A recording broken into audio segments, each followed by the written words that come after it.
Highway પર બિલોદરા ગામે અકસ્માત, 3 લોકોને ગંભીર ઈજા। વિજાપુર હાઈવે રોડ પર બિલોદરા ગામ વચ્ચે એક ગંભીર અકસ્માત બન્યો છે, જેમાં 3 લોકોને ઈજા થઈ છે। આ અકસ્માતમાં ઠાકોર ગીતાબેન અમૃતજીને પણ નુકસાન પહોંચ્યું છે।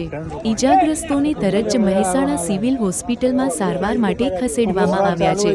આ અકસ્માતમાં અન્ય ઈજાગ્રસ્તોને સારવાર માટે મહેસાણા સિવિલ હોસ્પિટલમાં ખસેડવામાં આવ્યા છે અને ઘટના સ્થળે પોલીસે વધુ તપાસ શરૂ કરી છે।